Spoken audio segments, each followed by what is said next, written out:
एक बार एक छोटी सी बच्ची हाथ में मिट्टी की गुल्लक लेकर के भागती हुई एक दवाइयों की दुकान पर गई। वो काफी देर तक वहां पर खड़ी रही, लेकिन दुकानदार का ध्यान उसकी तरफ नहीं गया क्योंकि और भी बहुत सारे लोग खड़े हुए थे।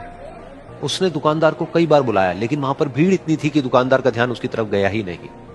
और फिर उस बच्ची को थोड़ा सा गुस्सा आया तो उसने अपनी मिट्टी की गुल्लक लेकर के वहीं काउंटर पर जोर से रख दी, जिसके बाद में जो दुकानदार था और जितने भी लोग खड़े थे वो सब उस बच्ची की तरफ देखने लग गए।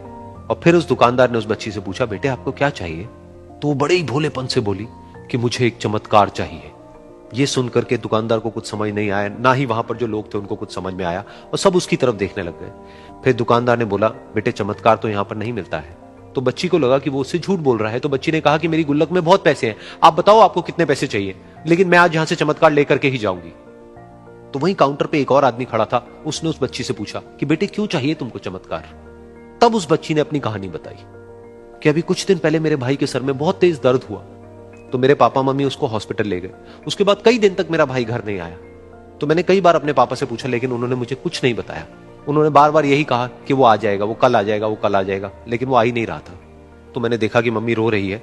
अब पापा मम्मी को कह रहे थे कि उसकी दवाइयों के लिए और उसके इलाज के लिए जितने पैसे चाहिए उतने मेरे पास में नहीं है, अब उसको कोई चमत्कार ही बचा सकता है। तब मुझे लगा कि अगर मेरे पापा के पास में इतने पैसे नहीं भी हैं तो क्या हुआ, मेरे पास में तो है। तो मैंने जितने भी पैसे जोड़ रखे हैं वो सारे लेकर के मैं इस दवाई की दुकान पर आई।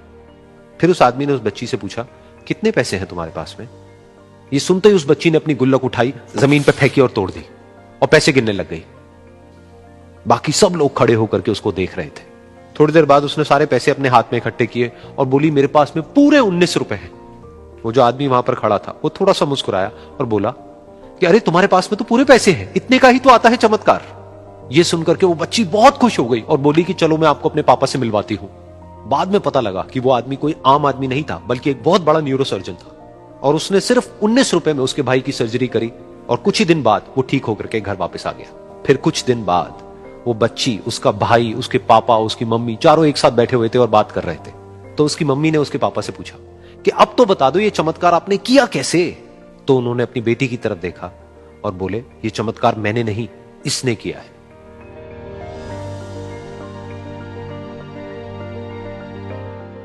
तो यहां पर एक बहुत बड़ी बात है जो हम उस छोटी सी बच्ची से सीख सकते हैं कि जिंदगी में कभी कभी ऐसा होता है कि हमको कोई रास्ता नजर नहीं आ रहा होता है और हम लोग हिम्मत हार जाते हैं। तब हमारे अंदर एक बच्चा होता है जो कोशिश करने से कभी भी पीछे नहीं हटता है।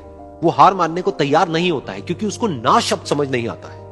वो बच्चा जिसके लिए कुछ भी नामुमकिन नहीं है, क्योंकि वो हर हाल में कोशिश करता ही रहता है।